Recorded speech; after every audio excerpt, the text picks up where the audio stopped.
વિગતવાર અમને અવગત કરાવી રહ્યા છે। સ્ક્રીન પર એ તસવીરો પણ એ શહેરોની જે એરિયા છે તેની બતાવી રહ્યા છે। વડોદરાથી અમારા સંવાદદાતા જોડાઈ ચૂક્યા છે। કઈ પ્રકારનો વડોદરાની અંદર માહોલ છે અને વડોદરાવાસીઓ કઈ રીતે મકર સંક્રાંતિની ઉજવણી કરી રહ્યા છે, ત્યાં પવન કેવો છે, લોકોનો પ્રતિસાદ કેવો છે?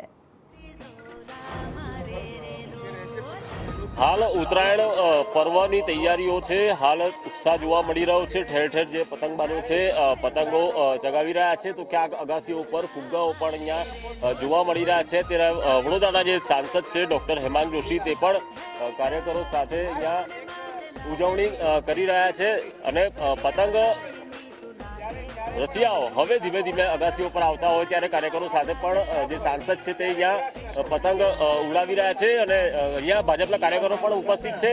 ડૉક્ટર સાહેબ, આ જે રીતે અહીંયા ઉત્તરાયણ પર્વની અહીંયા ઉજવણી છે, ચીકી ખવડાવવામાં આવી રહી છે। ડૉક્ટર સાહેબ, જે રીતે ઉત્તરાયણ પર્વની ઉજવણી આખું વડોદરા અને દેશ ગુજરાત કરવાનું છે, ત્યારે વડોદરાની તો પરંપરા રહી છે અહીંયા ઉત્તરાયણની, અને ખાસ કરીને તમે જે વિસ્તારમાંથી આવો છો, ભાજપનું ઉત્થાન જ આ વિસ્તારમાંથી થયું છે અને તમે પણ એ જ વિસ્તારમાં જે ચોક્કસ પહેલાં તો આપણે આપના પરિવારજનોને અને આપના માધ્યમથી તમામ દર્શક મિત્રોને હું આ ઉત્તરાયણની પર્વની હાર્દિક શુભકામનાઓ પાઠવું છું। આપ જોઈ રહ્યા છો કે સમગ્ર ગુજરાતની અંદર અને ખાસ કરીને વડોદરા તો ઉત્સવપ્રિય નગરી કહેવાય, અને આ ઉત્સવપ્રિય નગરીની અંદર રંગે ચંગે લોકો સાથે મળીને ઉત્તરાયણ ઉજવતા હોય છે। અને આજે અમારા સાથી કાર્યકર્તા મિત્રો ભાઈ શ્રી સચિનભાઈ, તેજસભાઈ, સંગઠનના અમારા તમામ મિત્રો અને કાઉન્સિલરશ્રીઓ સાથે મળી અને ખૂબ ભવ્ય રીતે ઉત્તરાયણ અમે સૌ ઉજવી રહ્યા છીએ। પતંગ પણ આકાશમાં ઉડી રહી છે, જોકે પવન અહીંયા ઓછો છે, કાર્યકરો છે અહીંયા તે પણ તો પતંગ અહીંયા ઉડાવી જ રહ્યા છે, પરંતુ ડૉક્ટર સાહેબ હવા ક્યાંક ઓછી લાગે છે। હવા આજે ઓછી છે કદાચ, કારણ કે ઉત્સાહ પણ છે, ભલે હવા ઓછી હોય ને આપણે અહીંયા પતંગ ઉડાવી રહ્યા છો કાર્યકરો સાથે। પતંગ વિશે આપણો કેટલો પ્રેમ રહ્યો?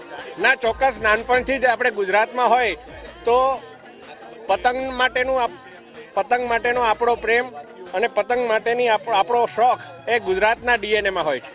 એટલે જ્યારે આપણે પતંગ ચગાવવાનો મોકો આવે ત્યારે મોટાઓ કરતાં પહેલાં યુવાનો, બાળકો તૈયાર હોય, અઠવાડિયા પહેલાંથી તૈયાર હોય, ને કાલ સાંજનો આપે જો ગઈકાલનો નજારો જોયો હોય તો આ વિસ્તારની અંદર કેટલી મોટી એક બજારની અંદર લોકો ઉમટી પડ્યા હતા। એટલે હું માનું છું કે વડોદરા ઉત્સવપ્રિય નગરી છે અને ઉત્સવપ્રિય નગરીની અંદર સૌ સાથે મળી અને ખૂબ સારી રીતે ઉત્તરાયણ ઉજવતા હોય છે। આ હતા ડૉક્ટર હેમાંગ જોશી, સાંસદ વડોદરાના, ચીકી ખવડાવીને કાર્યકરોનું મોં મીઠું કર્યું છે। જો કે પવન ઓછો છે, પતંગ ચગાવવાના પ્રયાસ કરવામાં આવી રહ્યા છે, પરંતુ પતંગ હાલ ઉડી નથી રહ્યા। પરંતુ એક વાત ચોક્કસ છે કે કાર્યકરો કે જે પરિવાર સમાન છે, ત્યાં જ ડૉક્ટર હેમાંગ જોશી સાંસદ છે, હાલ ઉત્તરાયણનું પર્વ મનાવી રહ્યા છે। કેમેરા પર્સન નિકેશ વડોદરા સાથે કુણાલ શર્મા, સંદેશ ન્યૂઝ, વડોદરા।